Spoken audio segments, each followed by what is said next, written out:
So good afternoon, sir. Good afternoon, classmates. My name is Emery Jane C. Demyar, and today I am going to talk about revisiting Corazon Aquino's speech before the U.S. Congress.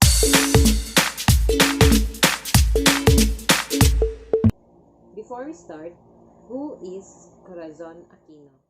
Maria Corazon Coangco Aquino was the first woman who became the 11th President of the Philippines, and also the wife of the former Senator Benigno Ninoy Aquino Jr.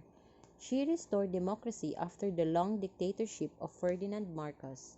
Her image as a mourning, widowed housewife who had always been in the shadow of her husband and had no experience in politics was able to capture the imagination of the people whose rights and freedom had long been compromised throughout the Marcos regime. This is despite the fact that Cory was born into a wealthy and politically prominent family in Tarlac. On September 18, 1986, 7 months since Cory became president, she went to the United States and spoke before the joint session of the U.S. Congress. She was welcomed with a long applause as she took the podium and addressed the United States about her presidency and the challenges faced by the new republic. Started her speech with a story of her leaving the U.S. prior as a newly widowed wife of Ninoy Aquino. 3 years ago, I left America in grief to bury my husband, Ninoy Aquino. I thought I had left it also to lay to rest his restless dream of Philippine freedom. Today, I have returned as the president of a free people. She also shared to her speech about how his husband died and how she encouraged the Filipino people to fight against the Marcos dictatorship. She talked of the 3 times that they lost Ninoy. The first time was when the dictatorship detained Ninoy with the other dissenters.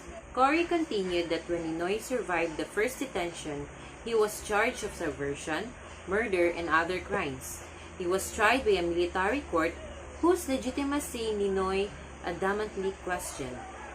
Ninoy decided to hunger strike for 40 days to solidify his protest. Cory stated that this was the second time their family lost Ninoy. The last time that they lost Ninoy was because of his death. And then we lost him irrevocably and more painfully than in the past. The news came to us in Boston. It had to be after the 3 happiest years of our lives together. But his death was my country's resurrection in the courage and faith by which alone they could be free again. The dictator had called him a nobody, yet 2 million people threw aside their passivity and fear and escorted him to his grave. And so began the revolution that has brought me to democracy's most famous home, the Congress of the United States. She stated that the death of Ninoy sparked the revolution and the responsibility of offering the democratic alternative had fallen on her shoulders. Cory convinced to run the position of presidency even though she knew that the canvassing was in favor of Marcos. But the people expressed their protest against the corrupt and authoritarian government.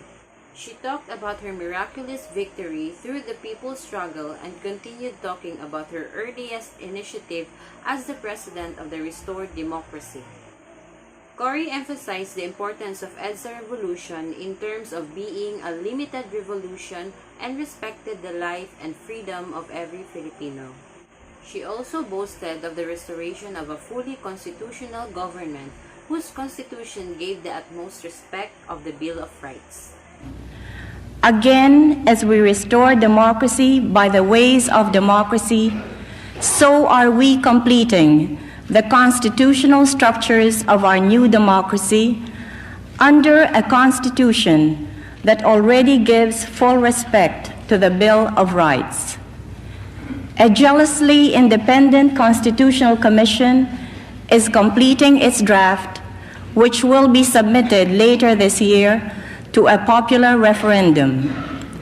When it is approved, there will be elections for both national and local positions. So within about a year from a peaceful but national upheaval that overturned a dictatorship, we shall have returned to full constitutional government.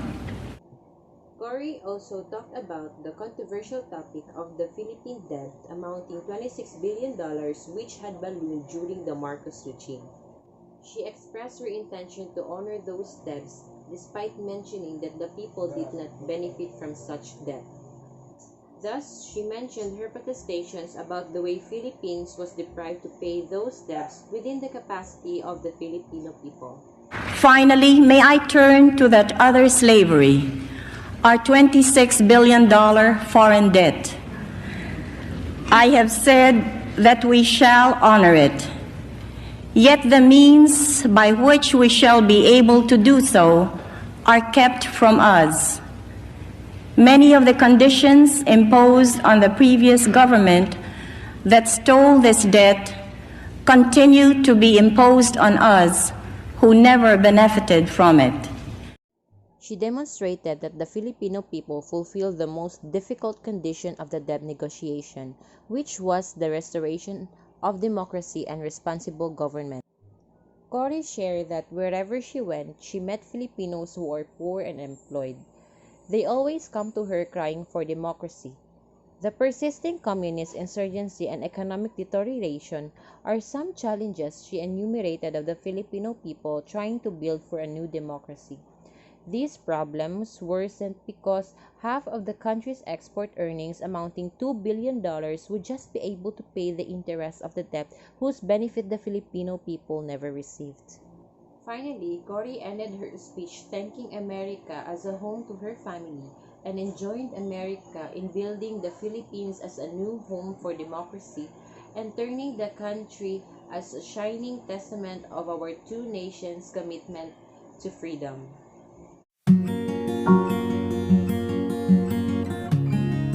So, on Cory Aquino's speech, it was an important event, especially in the political and diplomatic history in our country. It is because it has arguably cemented the legitimacy of the EDSA government in the international arena. Her attribution of the revolution to Ninoy's death demonstrates not only Cory's personal perception on the revolution, but since she was the president, it also represents what the dominant discourse was at that point in our history. On her speech, we can already take cues not just on Cory's individual ideas and aspirations, but also the guiding principles and frameworks of the government that she represented. Okay, so that's all. Thank you for watching.